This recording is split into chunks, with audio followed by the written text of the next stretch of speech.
dia, professor.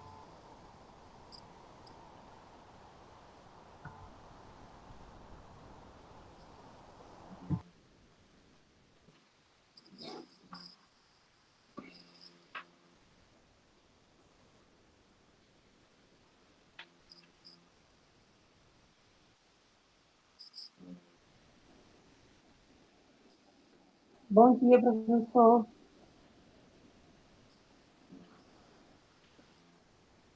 Bom dia.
Bom dia, pessoal. Estão me ouvindo? Bom dia, professor. Sim, Bom estamos dia. ouvindo. Está me ouvindo, Felipe? Sim. Ouvindo também. Bom, só está faltando uma, né? Mas vamos começar. Então, nós vamos terminar hoje a nossa aula, que foi bruscamente interrompida, né? Mas não deve ser alguma coisa muito comprida, não, tá?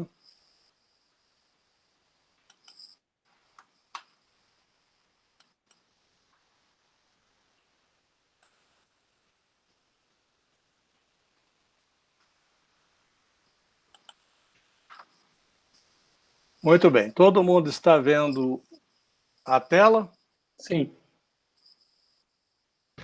Vendo, professor. Alô, alô? Oi, Sim. estamos vendo. Todos Sim, estão vendo a tela? Sim. Sim. Sim.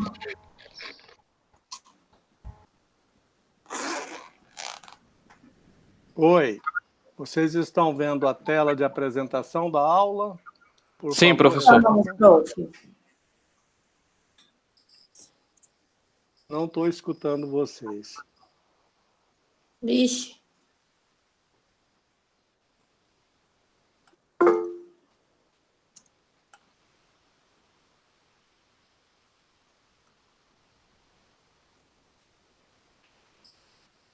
Por favor, fala alguma coisa para ver se o meu fone está funcionando. Melhorou, professor? direitinho. Consegue ouvir agora?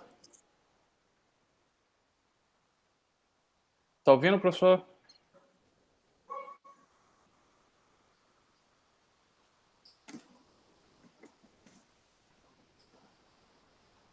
Oi, prof. Não estou ouvindo.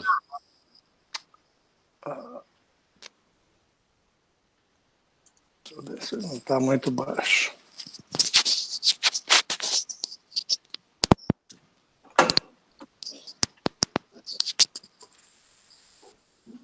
Começou, hein?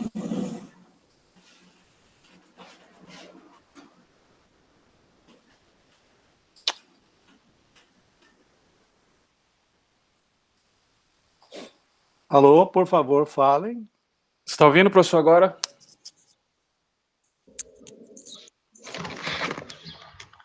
Não estou ouvindo vocês.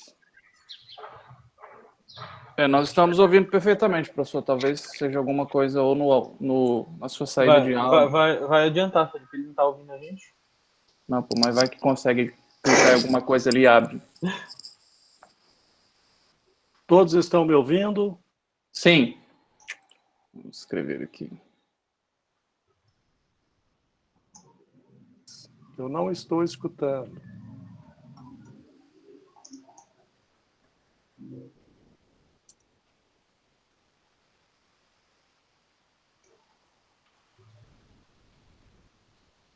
Mas eu não estou ouvindo vocês. Alguém fale alguma coisa, por favor. Estamos falando. Estamos falando. Porém, nada sai. Então o problema com o meu... Aqui, vamos ver se eu Com o tirando fone, aqui. tira o fone. Não ouve mesmo, não adianta falar.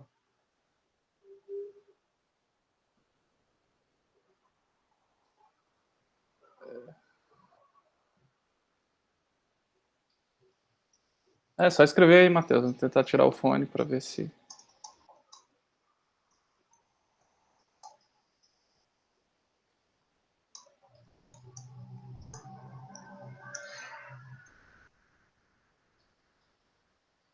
seja o problema.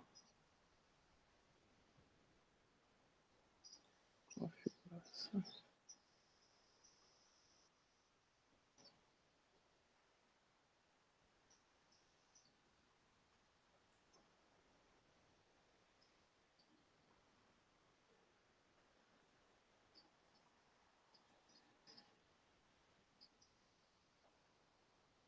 Será que não é alguma coisa na configuração dele, não? Lá do Eu tô achando microfone? que é quando coloca o fone.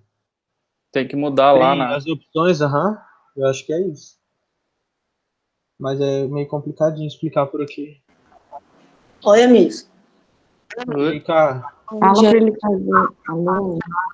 Ah, dá pra me ouvir hoje, né? Dá Sim. pra ouvir. Fala pra ele fazer logo essa aula, grava no YouTube, manda pra nós e fechou. Porque tá foda. Ele já tá gravando caindo? já aí. Mas ele já tá Ele gravando, tá aqui, Rafa. ele tá aqui? Não, mas ele tá... Tá Ah, gravando. professor. Tá difícil. Tudo bom?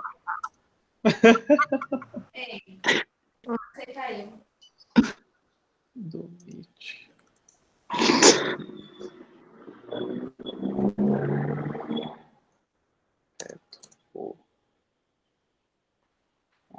E aí, prof? Oi, professor, tá faltando aceitar a Ana Lívia.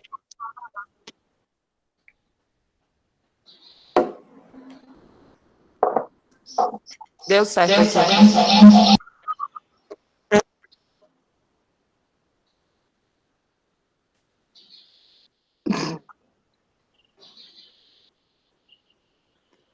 Prof, seu microfone tá desligado.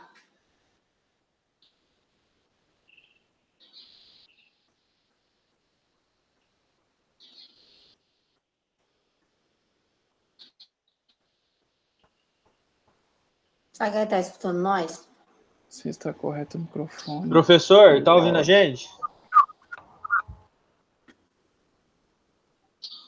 Se tiver ouvindo, ativa o microfone do senhor, tá desativado. Faz um joinha com a mão se tiver ouvindo. Aí. Estou ouvindo, ativei o...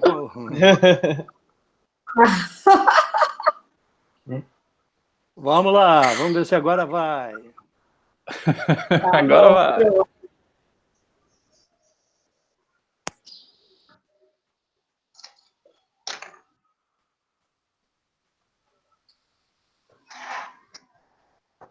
Estão vendo a tela agora? Sim. Tudo ok, né? Bom, então, Certo. na semana passada a gente interrompeu a aula por conta da internet minha aqui que caiu, né? Então, hoje vamos continuar. A gente tinha visto a fisiologia da contração uterina e estávamos entrando num tipo de distócia que tem a ver com contração uterina, que é a distócia funcional. É a distócia da contração, certo? Então, as distócias, de uma forma geral, são perturbações ou dificuldades do parto. Daí a palavra distocos. E nós temos 3 fatores. O canal, que envolve a bacia dura, né, e as partes moles. Força, que é a contração uterina, a força abdominal e o diafragma, que a mãe usa na hora do período expulsivo, né, para nos auxiliar a expulsar o feto. E o móvel, que é o feto e os anexos ovulares, né, que são o feto e anexos ovulares. Então, nesses 3 níveis, nós podemos ter dificuldades do parto. Não implica necessariamente no impedimento do parto transvaginal. Muitas das distócias são corrigíveis. Então, não significa que tem uma distócia que vai ter que ser cesárea, certo? Muito bem.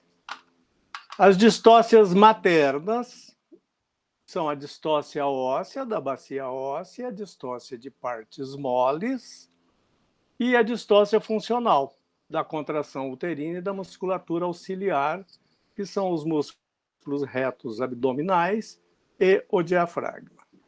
As distócias fetais são a do próprio feto e dos anexos, o cordão e membranas. Muito bem. Vamos ver, então, distócia funcional. São alterações que, durante o parto, atingem a normalidade da contratilidade, atingem a fisiologia da contratilidade uterina, né? E da musculatura da prensa abdominal. As complicações podem ser parto prolongado, quando a contratilidade tem uma distócia para menos, ou parto precipitado, muito rápido, quando a contratilidade tem uma distócia para mais. Nós vamos ver cada uma delas, e cada uma tem as suas consequências. A incidência em torno de 1% não é muito comum a distócia de contração.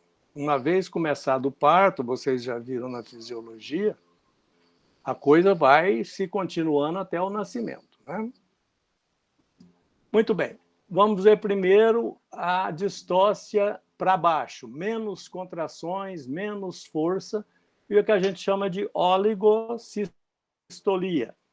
A sístole do útero, que tem um erro de português de digitação, é oligocistolia, ou seja, tem pouca sístole uterina. É uma redução da frequência, menos que 2 em 10 minutos. A gente sabe que o normal, no período de dilatação, vai de 2 a 5 contrações em 10 minutos. Intensidade menor que 25 milímetros de mercúrio e duração menor de 40 segundos. A intensidade a gente não consegue medir, teria que ser através de um aparelho. A duração a gente consegue marcar pelo relógio e o número de contrações também. É quando a gente faz a dinâmica, né? A gente fica no leito da paciente, ao lado do leito, com a mão na barriga, e vamos contando contrações em 10 minutos e duração das contrações, certo? Muito bem. Pode ser primária ou secundária. Na realidade, a primária é típico daquela paciente que ainda não está num trabalho de parto mesmo, para valer. Geralmente são nos pródromos, né? Então, aí a questão é esperar a paciência, se o feto estiver bem, e pronto. Já a secundária é quando a paciente está em trabalho de parto ativo e, de repente, as contrações diminuem muito abruptamente. Isso ocorre geralmente por estafa do útero e da mãe, por inanição. Isso ocorre geralmente naquele parto prolongado, em que, vamos dizer que tem uma desproporção, o útero está contraindo, e de repente há uma exaustão uterina e ele para de contrair, ou diminui as contrações. Isso é a oligocistolia secundária. A complicação da oligocistolia é o parto prolongado. Se tem pouca contração, o parto não vai evoluir e vai se prolongar, podendo levar a estafa materna, levar até a sofrimento, mas muito raramente. A maior complicação é o parto prolongado. O diagnóstico é feito pela palpação abdominal, quando a gente faz aquele exame e faz a dinâmica uterina, ou seja, conta as contrações e a duração das contrações em segundo. Sempre com 10 minutos como parâmetro para a gente calcular a normalidade. Professor, Oi. na prática, quando que a gente começa a classificar como parto prolongado? Olha, existem vários parâmetros, né? Matemáticos, vamos dizer assim. 12 a 14 horas para primípara, 8 a 10 horas para multípara, mas isso é muito relativo, porque depende muito de quanto a paciente chegou no hospital. Uma paciente que chega no hospital com 6 centímetros e já tendo contrações, o parto dela, a gente imagina que vai se dar em poucas horas. Se esse parto não se dá, é porque ele está sendo prolongado. Mas em termos aritméticos, vamos dizer assim, seria 12 a 14 horas para primíparas e 8 a 10 para multíparas. Essa é a média, certo? Muito bem. A oligocistolia é fácil de tratar, né? É só dar ocitocina para estimular a contração uterina. E geralmente a gente consegue corrigir isso. Então, ela não é o nosso grande problema, certo? E ela é bastante fácil de corrigir. O problema maior é a policistolia. A paciente tem muita contração e contrações intensas com tempo demorado. Geralmente aumenta tudo junto. É muito raro você ter uma policistolia ou taquissistolia isolada. A paciente ter contrações curtas e uma em cima da outra. O mais frequente é que a paciente tenha contrações frequentes, intensas e prolongadas. Isso a gente chama hiperatividade uterina também. Então, é o aumento da frequência, mais de 5 em 10 minutos. A etiologia pode ser um DPP, um descolamento de placenta, hipertensão arterial gestacional, a própria desproporção cefalopélvica, porque se há uma desproporção, o feto não está progredindo, o útero aumenta mais e mais a sua força e a sua número de contrações para tentar fazer o feto passar, né? E a iatrogenia, o uso inadequado de ocitocina. É aquela história, né? A paciente chegou no pré-parto, vamos adiantar o parto e vamos colocar ocitocina e colocamos uma dose acima do que deveria ou nem deveria, né? Porque se o parto está ocorrendo dentro da fisiologia, não precisa ocitocina. Mas muitas vezes se faz isso e acaba se provocando uma policistolia. É muito fácil também de corrigir, porque basta suspender a infusão de ocitocina. A ocitocina, nem sempre isso corrige, porque quando o útero já, vamos dizer, pegou, né, ele fica naquele ritmo. Mas, geralmente, se a gente suspender a ocitocina, fechar a ocitocina, existe uma enzima, a ocitocinase, que degrada a ocitocina muito rapidamente. Em 10 minutos já não tem mais ocitocina circulante, certo? Muito bem, o diagnóstico pela palpação abdominal é a mesma coisa, é a nossa mão em cima do útero, contando a contração, contando o tempo de contração, né? E as complicações? Aqui sim, nós temos complicações para o feto e para a mãe. Diminui o fluxo útero-placentário, com isso, a diminuição do fluxo do útero para a placenta vai fazer com que a oxigenação fetal caia, o feto entra em hipoxemia.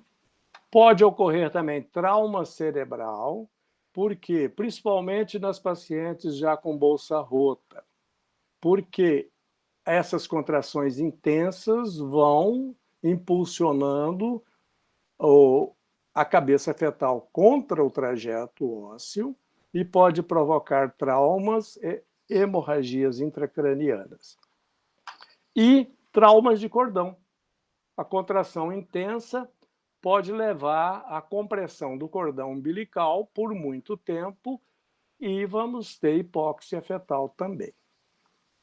Pode provocar o próprio descolamento de placenta, rupturas do trajeto. Se o trajeto é bom, o feto passa tranquilo, ele vai passar muito rápido, né? Nós vamos ter aqui o parto precipitado, se houver boa proporcionalidade.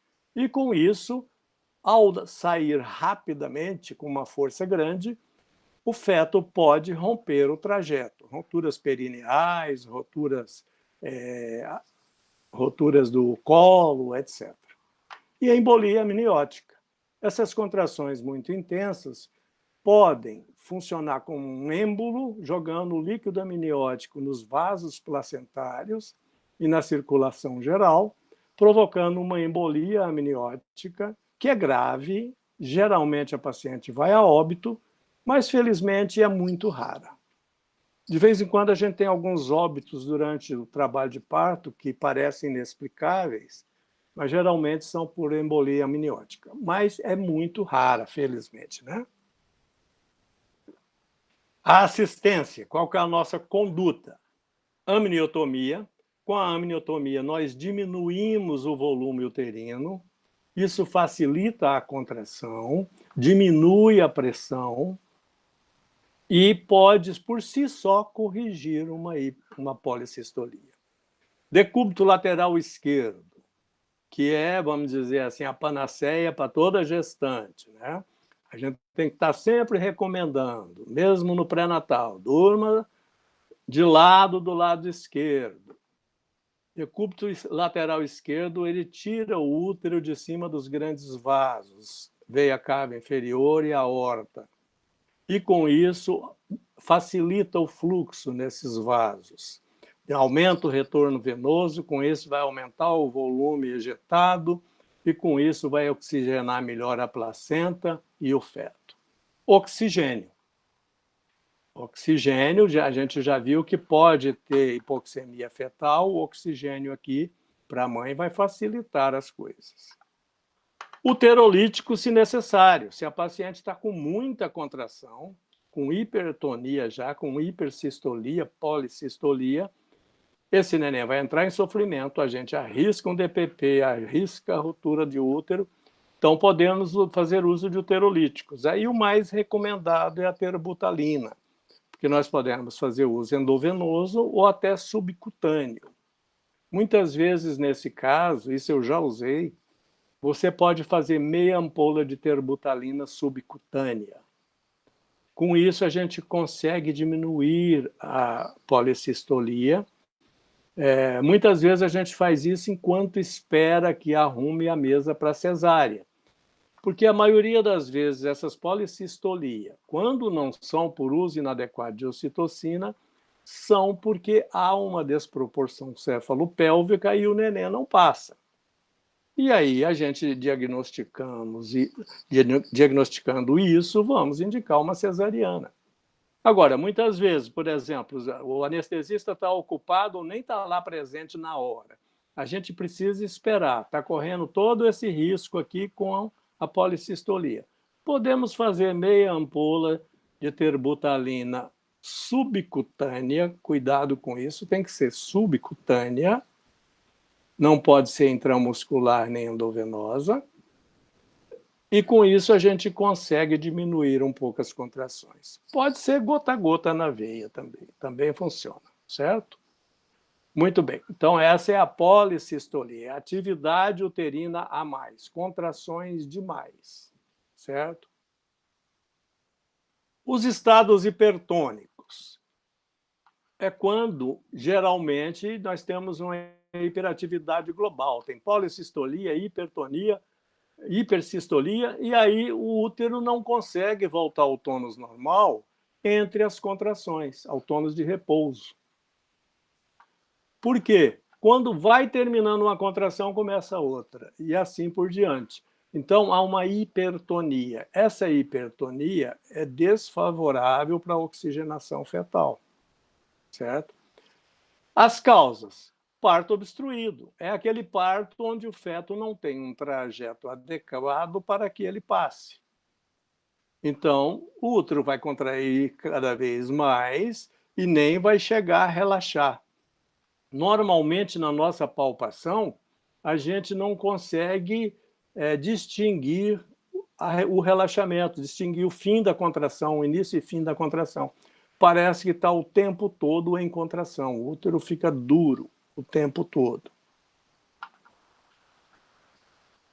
Isso é apanágio dos partos obstruídos, prolongados e com estafe e inanição materna. O diagnóstico, como eu disse, é clínico, é a nossa mão no abdômen da paciente, certo?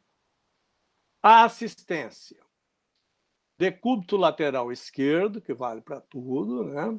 Amniotomia, com isso a gente vai diminuir a pressão intrauterina, que esvazia, e podemos, inclusive, corrigir a hipertonia só com isso. E analgesia. Muitas vezes, a dor é que está causando na paciente uma descarga de adrenalina que pode levar à contração, a aumentar a contração uterina. E só uma analgesia feita com peridural, na dose correta, tirando a dor parcialmente, nunca tira a dor totalmente a analgesia, né? Nós conseguimos regular esses estados hipertônicos. E naqueles casos que tem o parto obstruído, que tem desproporção, etc., o remédio é só a cesariana, não tem outro, certo? Muito bem. Aqui eu quero falar de uma situação que a gente tem que estar muito atento a ela. É a situação que geralmente ocorre na hipertonia e hipersistolia com obstrução do parto, com a desproporção cefalopélvica. O que acontece? Nós vamos ver essa figura aqui. Em vez do útero estar certinho vindo aqui, ele forma duas proeminências, certo? Essa segunda proeminência aqui, inferior, é o segmento distendido, que a gente vê aqui nessa figura. O segmento uterino está distendido. E se a gente insistir no parto, vai acabar rompendo, que a gente vê aqui nessa figura da direita. Vai acabar acontecendo a ruptura uterina. Então, isso aqui é um sinal de iminência de ruptura uterina. É frequente nas pacientes com desproporção, em que a gente insiste no parto e que ela vai acabar fazendo hipersistolia, policistolia, hipertonia. E também ocorre nas pacientes que têm cesárea anterior, como é aqui o caso. Nós temos aqui uma cicatriz de cesárea, que é um ponto fraco na parede uterina, no segmento inferior, que é onde é feita a cesárea, né? E se há alguns graus de desproporção, ou se a fragilidade é muito grande, vai acabar distendendo o segmento e vai acabar rompendo. Nós vamos estar diante de uma emergência obstétrica grave.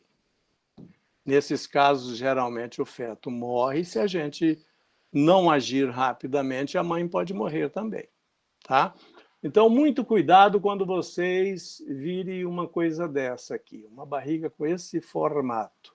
Está tendo uma distensão de segmento inferior. E isso pode levar à ruptura. Agora, temos que ter um cuidado. Isso aqui pode ser uma bexiga cheia. Então, a melhor coisa que a gente faz diante desse quadro é primeiro passar uma sonda de alívio nessa paciente. Ela pode estar com a bexiga muito cheia, o feto está comprimindo a uretra, ela não está conseguindo urinar e retém a urina. A gente passa uma sonda de alívio. Se esvaziar, vai acabar isso aqui. O útero vai voltar a ficar regular. Não era distensão de segmento. Se não esvaziar e permanecer mesmo depois que a gente passar a sonda, está feito o diagnóstico de distensão do segmento, de iminência de ruptura uterina, e nós temos que correr para fazer uma cesárea nessa paciente. Não podemos demorar, porque isso vai romper, certo? Bem entendido? E uma das principais causas de ruptura é a cesárea anterior. Uma cesárea é suficiente e quanto mais cesárea, mais frequente, né? Por isso, quando chega uma paciente num pré-parto que tenha 2, 3 cesáreas ou mais, a gente corre logo, se ela tiver em trabalho de parto, para fazer uma cesárea de urgência. E naquelas pacientes que têm 2 cesáreas, a gente está fazendo pré-natal, a gente marca eletivamente a cesárea dela para 39 semanas, para não ser surpreendido por uma ruptura uterina, certo? Então, esse é um cuidado que a gente tem que ter a respeito dessa distensão de segmento.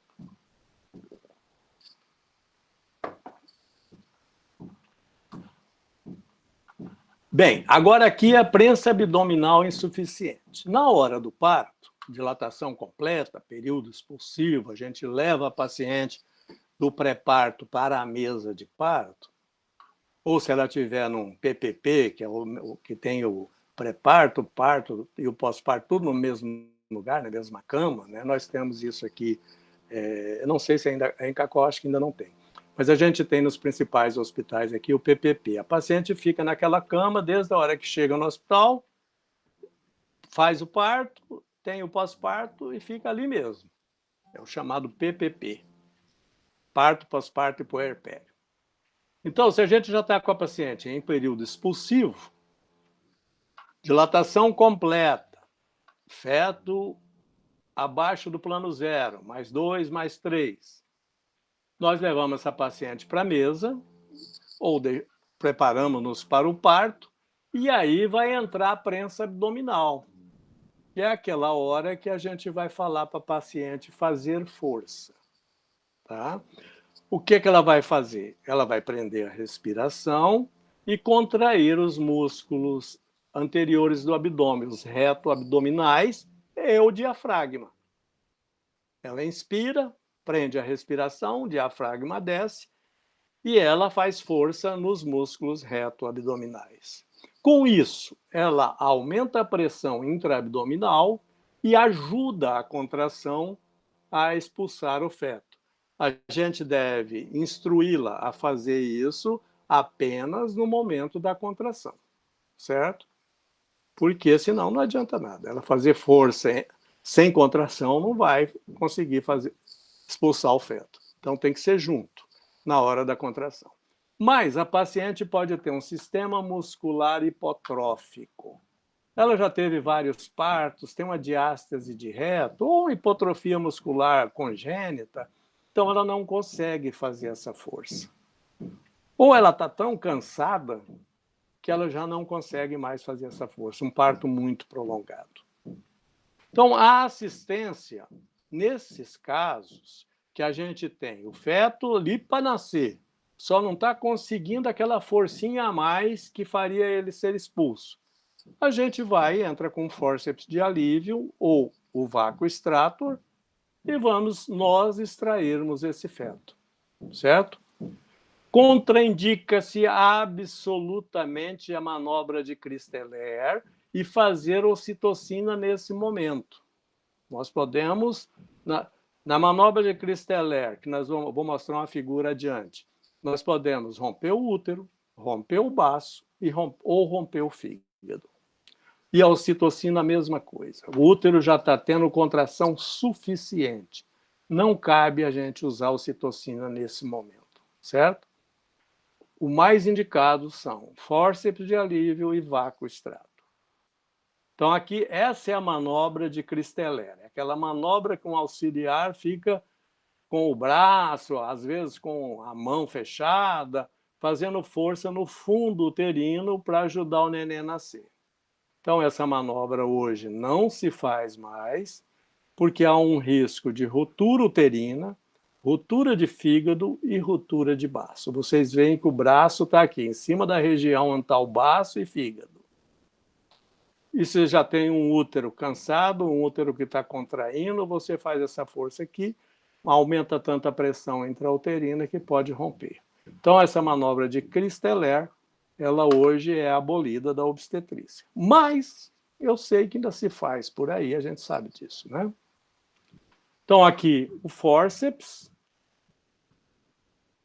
que hoje só se admite o fórceps de alívio, né? Fórceps de alívio é com o neném já lá no plano +4, a cabeça do neném já está aparecendo, que antigamente se fazia o fórceps alto, com o neném lá no plano 0. Isso antes da cesariana ser uma cirurgia segura, início do século passado, né? Hoje não se admite mais, só se admite o fórceps baixo, ou fórceps de alívio, com o neném já aparecendo a cabecinha aqui. Só está faltando aquela força final para o neném nascer, que a mãe não está conseguindo fazer. Então, aí cabe bem o fórceps de alívio. Tá? Ou pode ser o vácuo. O vácuo é um instrumento, antigamente era um aparelho grandão, hoje já tem portáteis, né? O Kiwi é um aparelho portátil descartável, que tem uma campânula de plástico, e aqui na ponta ele tem um instrumento que faz um vácuo. Aí você acopla na cabeça do neném, faz o vácuo, isso aqui vai pregar, vamos dizer assim, na cabeça do feto, e aí você traciona e você extrai o feto.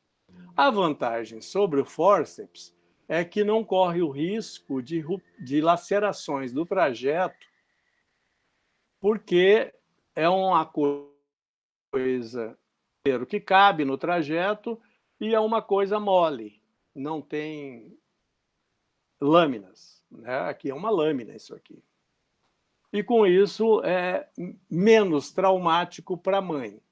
Mas para o feto ele vai acabar fazendo aqui, na medida que você faz o vácuo, ele vai fazer uma bossa serossanguinolenta, né? Ele vai sugar o couro cabeludo. Isso o neném vai ficar com isso depois, mas absorve em 2, 3 dias, não tem mais nada, certo? Pode, claro, principalmente em prematuros, causar hemorragia intracraniana, certo? Então, tem que ser usado com cuidado, mas é um instrumento muito bom, muito válido. Em muitos países é o mais usado. Na Austrália, por exemplo, praticamente só se faz vácuo, né? Tem uma outra invenção de um argentino, mas essa é pouquíssimo usada, em que a campânula é grande e é de um plástico mole, em que ela entra até aqui no pescoço do neném e aí puxa a cabeça. Esqueci o nome agora, mas é muito menos usado. O usado mais é o fórceps e o vácuo, a depender da escola, do país, etc. Certo? Com isso, a gente resolve o problema da falta de prensa abdominal, né? Ou se a gente quer ultimar um parto, por exemplo, num neném que está em sofrimento, que a gente não pode esperar aquele tempo habitual do período expulsivo, a gente pode usar o fórceps ou o vácuo, né? Muito bem. Em termos de distócia funcional, é isso. As distócias existem outros capítulos que vocês vão ver lá no 6º ano, etc. Então, agora eu estou disponível para as perguntas, incluindo fisiologia da contração uterina também, né? Certo?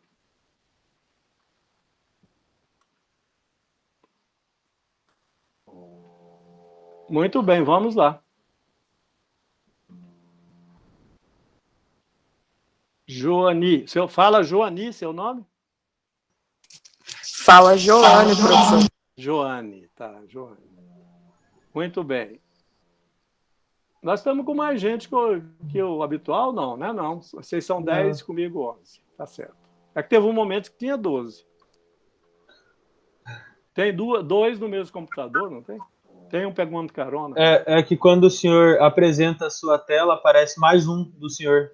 Ah, tá. Isso. Eu não sabia dessa. Muito bem. Perguntas? Ô, professor, o senhor poderia falar do que é mais ou menos, como funciona a questão da cabeça derradeira que falam? É uma distócia? Como é que é? É uma distócia de apresentação, né? Uhum.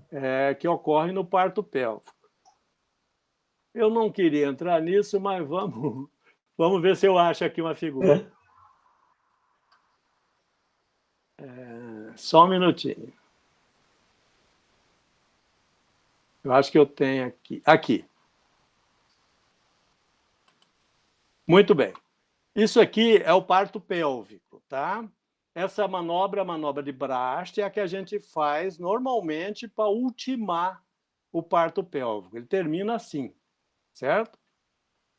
Muito bem. O que acontece chamada cabeça derradeira? Você faz essa manobra de Brast e o neném não sai. Então, isso é chamado de cabeça derradeira porque a cabeça é a derradeira parte do... Tem alguém falando? Está dando alguma interferência? Porque a cabeça é a derradeira parte do feto que sai. Nesse momento, se o feto não sai, nós estamos diante de uma baita complicação.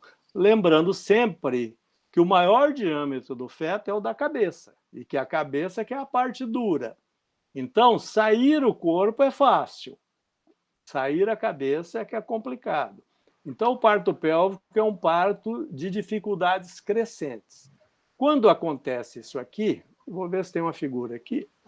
Nós podemos fazer a manobra de Morisot, que consiste em introduzir um dedo dentro da boca do neném até a garganta, não deve ficar na gengiva, porque senão nós podemos fazer fratura de mandíbula. E aí fazemos de novo o Brast. E um auxiliar comprime o fundo uterino. Essa é a primeira manobra que a gente tenta fazer para liberar a cabeça derradeira. Entendi. E, por último, o fórceps de Piper. É um fórceps especial. Ele é mais... Oi? A gente não consegue ver as imagens. Ai, por quê? Faltou a apresentação. Então eu estou falando à toa, rapaz. Espera aí. Eu tenho que colocar a apresentação. Onde é que está? Cadê o negócio aqui da apresentação?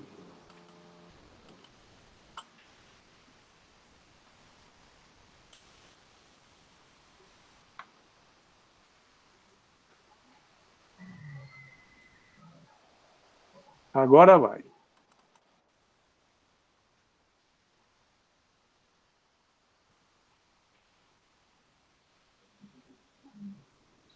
Então tá aqui.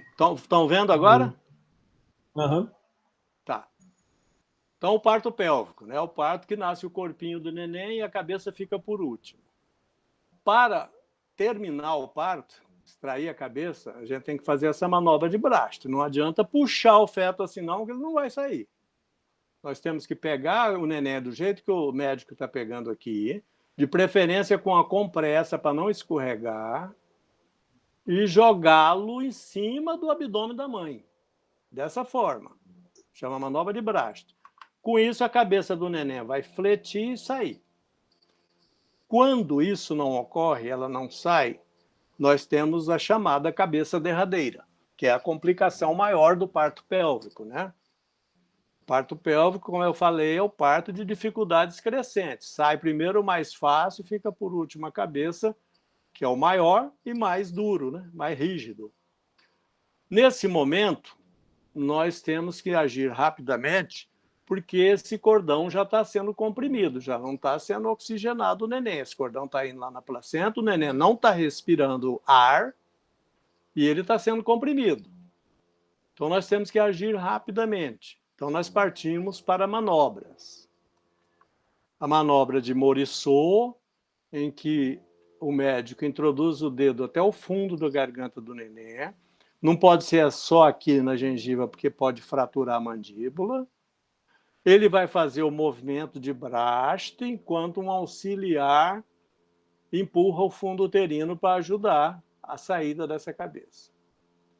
Se isso não funcionar, ele vai ter que partir para um fórceps, que é o fórceps de Piper. O fórceps de Piper ele tem um cabo mais alongado, certo? E uma curvatura para baixo, justamente porque você vai puxar esse fórceps puxando para cima. Se ele fosse reto, o fórceps ia quebrar. Eu estou sem o laser. Cada hora é uma. Se fosse reto isso aqui, ele ia quebrar as costelas do neném, ou externo, etc. Por isso ele tem essa curvatura. Certo? Então, isso precisa de 2 médicos, né? Um segurando o neném e o outro tracionando o fórceps.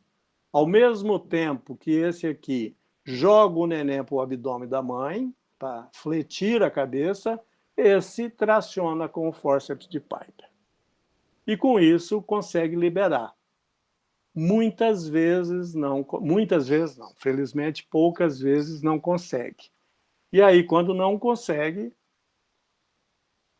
a única solução é esmagar o crânio do neném. É uma coisa terrível.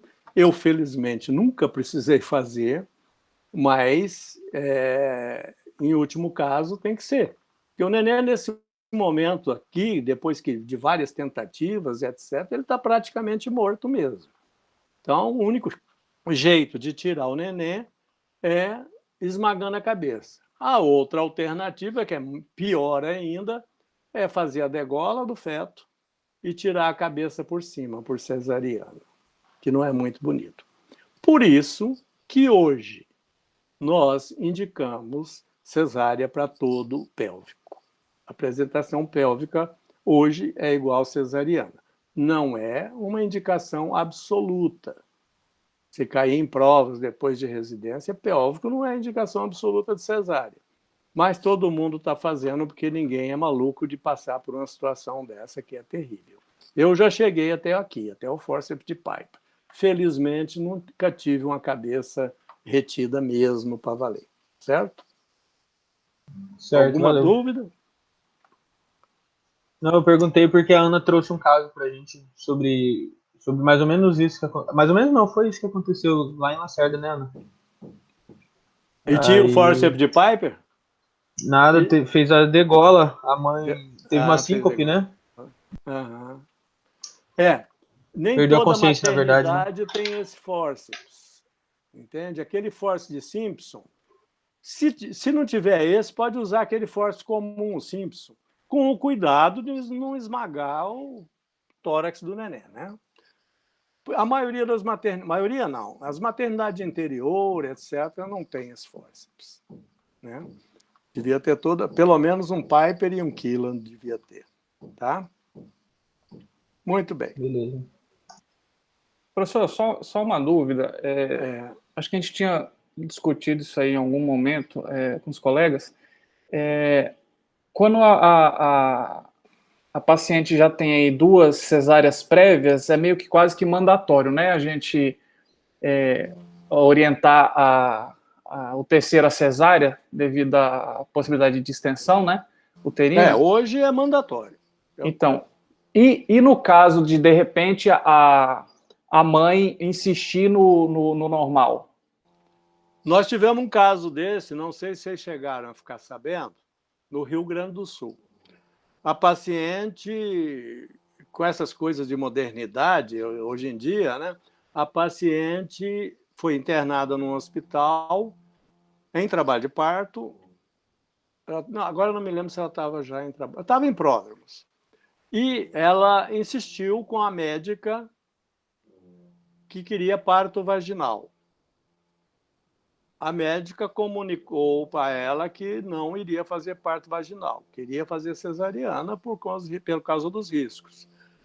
Aí ela falou que não e insistiu, a médica acabou comunicando à diretoria clínica do hospital O diretor clínico do hospital comunicou um delegado, a polícia, que acionou um juiz, e o juiz deu uma liminar obrigando a paciente a fazer cesariana, porque ele entendeu que insistir nisso ela estava arriscando não só a vida dela, que aí era problema dela, mas estava arriscando a vida do neném. Isso deu uma maior confusão no Brasil. Isso foi alguns anos atrás. Não faz muito tempo, não. 3 anos, 4 anos. Saiu tudo quanto é jornal, Jornal Nacional, etc. Então, realmente, se a paciente insistir, é um problema sério. Você tem que ter um poder de convicção para convencê-la de que é melhor para ela e, principalmente, que não é só ela, que existe o neném também envolvido no caso. Certo? Ok. Mais alguma coisa?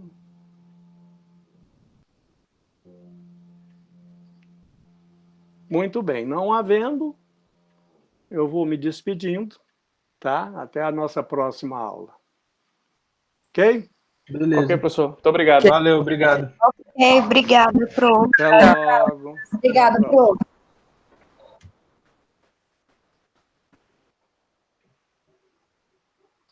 Deixa eu parar a gravação, que eu esqueço.